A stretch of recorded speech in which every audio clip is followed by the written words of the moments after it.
Kita akan terus kepada soalan yang kedua pula, iaitu pada minggu yang lepas, iaitu tahun lepas lah, padahal minggu lepas baru. Ada isu yang mana kita ketahui yang mana di laman sosial berkaitan Ashabul Kahfi. Tapi itu bukan soalan kita akan bahaskan kali ini. Sebab Sahibus Samahah telah membahaskan panjang lebar di podcast pada pertemuan yang lalu, minggu lepas.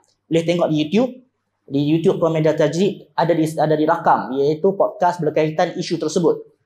Pada kali ini, soalan yang mana saya ingin ajukan ada kaitan juga sedikit dengan perkara tersebut, iaitu berkaitan tentang ahli kitab. Siapakah ahli kitab ni?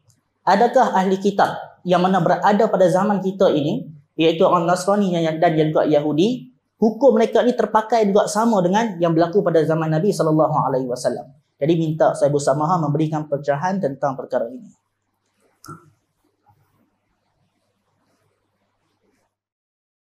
Bismillahirrahmanirrahim. Pada umumnya perkataan ahlul kitab ini kita ketahui kerana disebut di dalam Al-Quran. Ahlul kitab ataupun alladzina utul kitab, orang-orang yang telah diberikan kitab. Kitab yang dimaksudkan ini ialah kitab sebelum daripada kedatangan Nabi Muhammad SAW. Khususnya Taurat dan Injil. Yang mereka itu Yahudi dan Nasara. Dan kita baca, tuan-tuan tak baca, lam yakunil ladzina kafaru min ahlil kitabi wal musyrikin. Allah sebut orang munfakin hatta ta'tiyahumul bayyinah. Allah sebut orang kafir ni ada dua, iaitu ahlul kitab dan musyrikin. Quran banyak, ya ahlul kitab ta'alau ila kalimatin sawa bainana wa bainakum. Wahai ahlul kitab, Nabi kata, mari. Allah suruh Nabi beritahu, mari dia kepada kalimah yang sama antara kami dan kamu, ahlul kitab. Jadi siapa yang menamakan mereka ahlul kitab? Allah menamakan mereka ahlul kitab. Jadi ahlul kitab ni apa? Mereka beriman kepada Nabi sebelum daripada Nabi Muhammad SAW. Dan kitab langit yang diturunkan sebelum daripada Nabi Muhammad SAW. Kalau mereka masuk Islam, dah tak nama ahlul kitab dah lah.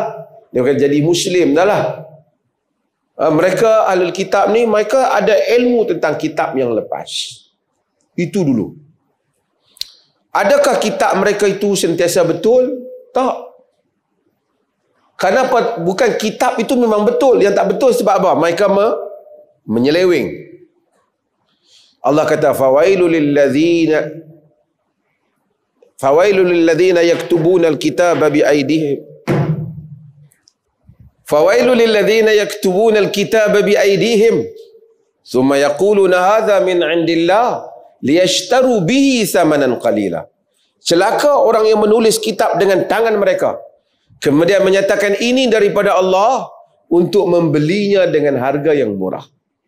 Maksudnya orang ahli kitab ni, mereka juga menyeleweng. Tapi Allah masih lagi menamakan mereka ahlul kitab. Allah namakan mereka ahlul kitab. Dan Allah jadikan, kerana apa? Kerana mereka ini, walau macam mana mereka pun, ada yang lurus, ada yang menyeleweng, ada mereka yang benar-benar ikhlas, seperti Waraqah bin Naufal, yang mana kalau sesiapa baca dalam sejarah, apabila Nabi SAW dapat wahyu yang pertama, Iqra, Nabi pergi kepada bapa saudara Khadijah, kepada sepupu Khadijah, Waraqah bin Naufal, dan bertanya kepada dia yang bagi tahu bahawa dia memberitahu Nabi adalah Rasul yang dilantik oleh Allah. Dia ahlul kitab. Dia study kitab. Dia tahu. Mereka ini Allah jadikan hukum khusus kepada mereka. Apa hukum khusus mereka ni? Yang tak sama dengan musyrikin yang lain, kafir yang lain, iaitu boleh makan sembelihan mereka, boleh kahwin dengan wanita mereka. Al-yawma uhilla lakumut tayyibat. wa ta'amul ladzina utul kitab hillul lakum wa ta'amukum hillul lahum. Wal muhsanatu minal mu'minat wal muhsanatu minal ladzina utul kitaba min qablikum idza ataitumuhunna ujurahun muhsinina ghaira musafihin wala muttakhidhi akhdan. Itu di dalam surah Al-Maidah. Pada hari ini dia halalkan benda-benda yang baik. Wa ta'amul ladzina utul kitab halal lakum. Makanan ahlul kitab halal bagi kamu. Wa ta'amukum halal lahum. Makanan kamu halal bagi mereka. Wal muhsanatu minal mu'minat, dan wanita-wanita yang bersih dari kalangan mukminat, orang beriman, wanita-wanita beriman, wal muhsanatu minal ladzina utul kitab. Dan wanita-wanita yang elok, bukan lacur, di kalangan ahlul yang diberikan kitab, alladzina utul kitab min qablikum, yang mendapat kitab sebelum daripada kamu. Muhsinina ghaira musafihin, yakni kamu kahwin dengan mereka, bukan kamu berzina dengan mereka. Wala muttakhidhi akhdan, bukan kamu jadikan mereka wanita simpanan. Ayat ini telah menyebabkan ahlul kitab ada peruntukan khas dalam amalan dengan berurusan dengan mereka. Hatta para ulama dalam politik dalam berbagai-bagai kerajaan Islam juga ada urusan bagaimana berurusan dengan ahlul kitab dan berurusan dengan musyrikin yang lain. Sebab mereka ni ada sebahagian perkara-perkara yang common ground, ada benda yang mereka sama dengan kita. Kalau kita sebut Nabi Ibrahim, mereka faham. Kita sebut Nabi Musa, mereka faham. Sebab itu bila kita tengok debat dulu, Didat, Zakir Naik, bila berdebat dengan Kristian, bila debat dengan mereka mudah kerana ada ground yang sama yang mereka faham. Tak ada kalau kita berdebat dengan Hindu, Buddha, cerita Nabi Musa, dia tak tahu apa. Dia tak iktiraf pun. Cerita Nabi Ibrahim, dia tak iktiraf. Tapi kalau cakap dengan Kristian, Abraham, Moses, kalau kita cakap dengan Yahudi tentang Musa, tentang Nabi Ibrahim, dia faham. Dia iktiraf Nabi itu. Dia pun nama Abraham, nama Musa. Sebab tu antara tokoh besar ilmuwan Yahudi pada zaman kegemilangan Baghdad dahulu, Musa bin Maimun, Yahudi. Yang orang samakan dengan kebijaksanaan Al-Imam Al-Ghazali di dalam falsafah. Yahudi. Tuan-tuan kalau duduk di sebahagian ustaz, pengimam kita duduk di Jordan. Dia tahu orang Jordan yang ramai Kristian. Allah Aliyul Qadir. Ustaz Tajul pun belajar Jordan. Allah Aliyul Qadir. Nama mereka Daud, nama mereka Musa, nama mereka Isa. Cakap Arab lebih pada kita lagi. Dan Bible mereka dalam bahasa Arab. Banyak perkara yang mereka sama. Maka menyebabkan ada hukum yang sama. Cumanya ulama-ulama, tadi soalan tu apa? Adakah terpakai hukum sana dengan sini? Oh, okey. Adakah terpakai hukum sana dengan hukum sini? Zaman dulu dengan sekarang. Ulama-ulama khilaf pendapat. Adakah Yahudi di segi menyeleweng? Di sudut Kristian yang kata Allah satu daripada yang tiga. Ini bila? Bukan baru-baru ni, sejak zaman Nabi Muhammad lagi. Kafara alladhina qalu inna Allah salisu salasah. Telah kufur orang yang menyatakan Allah tiga daripada yang tiga. Ini daripada dulu. Tapi Quran masih menamakan mereka ahlu kitab. Jadi timbul soalan, apabila ayat yang saya baca tadi dalam surah Maidah itu yang membenarkan sembelihan mereka dan membenarkan kahwin dengan wanita mereka, adakah merangkumi ahlul kitab zaman kita? juga ataupun zaman Nabi saja.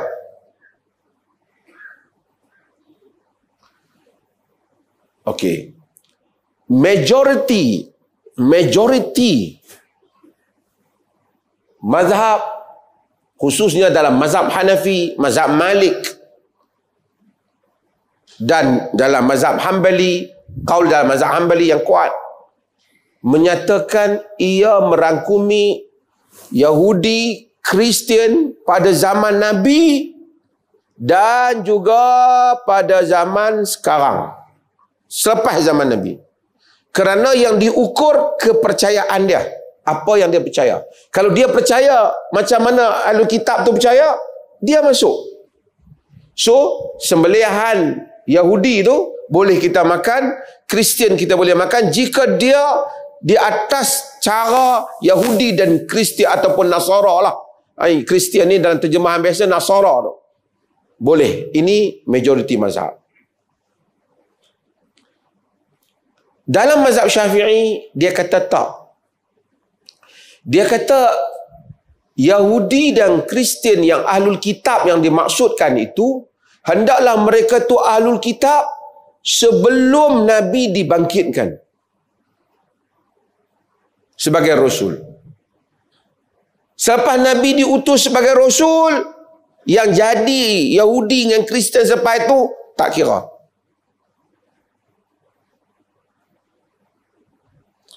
Dengan itu mazhab dia mensyaratkan juga, itu disebut dengan nas Al-Imam Syafi'i dalam Al-Um. Dan rentetan itu juga dia mensyaratkan, artinya ahli kitab tu yang nak dapat hukum tu kena mak bapak dia kena Yahudi dan ataupun Kristian. Ini juga kaul di dalam mazhab Hambali. Majoriti kata tak, ia tidak berkaitan dengan itu. Ia berkaitan kerana dia kata susahlah. Hatta pada zaman Nabi macam mana kita nak ukur dia? Awak lahir bila? Takkan agama nak suruh tanya macam tu. Nak ukur orang ni, ukur kepercayaan dia. Ini bukan soal tahrir lahir. Ini soal kepercayaan, kata mazhab yang lain. Maka sebab itu tuan-tuan akan tengok, tak pelik, sebahagian negara Arab tuan-tuan tengok, ada yang suami dia Muslim, isteri dia Kristian. Cumanya mazhab yang membenarkan, hatta mazhab Syafi'i benarkan kalau asal, yakni yang sebelum mazhab Nabi, mereka melihatnya sebagai makruh. Ada mazhab yang mengharamkan. Mereka mengharamkan di atas alasan, dia kata Sayyidina Umar, dia beriwayat Sayyidina Umar yang menghalang Huzaifah berkahwin dengan wanita Kristian. Huzaifah Ibnul Yaman dan sahabat yang lain. Tapi majoriti kata boleh, tapi makruh. Yang boleh bukan yang lelaki Kristian kahwin dengan perempuan Islam, tak. Perempuan Kristian atau Yahudi kahwin dengan lelaki Muslim. Kerana di dalam keluarga Islam tu lelaki dominan. Dengan itu mudah-mudahan lelaki itu akan dapat mempengaruhi dan membentuk keluarga dia. Bila lelaki itu didik, dia dah tahu Isa, Musa, dia dah tahu tentang Allah, dia tahu tentang kitab, cuma dia nak terima Nabi Muhammad saja. Mudah-mudahan dia dekat dengan agama, dia akan terima Islam. Tapi kalau lelaki itu pun duk gelong-gelok, lepas kahwin bukan dia yang bimbing soal isteri dia yang bagi pening dia. Kalau zaman dulu kata makruh, tak mustahil untuk fuqaha melihat boleh jatuh haram jika kahwin dia yang jadi sesat pula. Dulu kahwin tu menyebabkan apa? Lelaki tu dapat kontrol, membetulkan anak-anak dia. Ini kalau suami hak jenis penakut, pantang dengar seorang isteri pun dah dengar takut dah, macam mana dia nak membetulkan keluarga dia kalau dia kahwin dengan wanita yang berbeza agama? Jumhur, majoriti ulama memakruhkan pada zaman ini. Dia boleh, tapi pada majoriti ulama, tapi macam tu, mesti bukan wanita penzina, mesti tidak membawa kepada kekufuran orang yang kahwin tu, dan bukan wanita bukan wanita harbiyah, bukan ahlul kitab yang anti Islam, pergi kahwin dengan Yahudi hak jenis tentera Israel, tak boleh. Itu kafir harbi. Ni kalau ada wanita Yahudi yang tak musuh Islam, kenal tentang agama cuma tak masuk Islam, dia berkahwin. Ini berlakulah terutama orang Islam yang duduk dalam negara-negara majoriti Kristian dan Yahudi. Cumanya saya nak sebut, ada dua pendapat tadi sebut, ingat kan? Satu kata boleh, mazhab Syafi'i kata tak, kerana dah lain, majoriti kata boleh, tapi dengan syarat-syarat yang telah kita sebutkan tadi. Dengan syarat yang kita telah sebutkan tadi. Kalau perkahwinan itu tidak merosakkan agama lelaki itu, dia boleh kahwin. Mungkin dia akan bimbing isteri berkenaan. Dan kalau tuan-tuan duduk di negeri mereka, saya sendiri pernah duduk UK, sembelihan kadang tak ada, kita makan kosher yang Yahudi punya. Yahudi lebih teliti dalam sembelihan dia.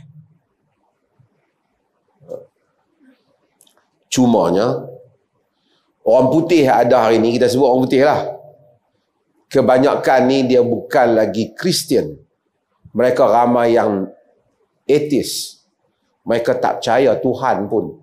Mereka agnostik. Mereka tak sure tentang Tuhan. Tak pasti. Mereka, they don't believe in any organized religion. Mereka tak percaya kepada mana-mana agama yang tersusun. Tuhan ada, tapi mereka tak percaya. Sebab tu tuan-tuan tengok, bila berlaku perang Gaza tu, dia kata kalau Tuhan wujud, kalau Tuhan wujud, padahal tengok dia pakai salib.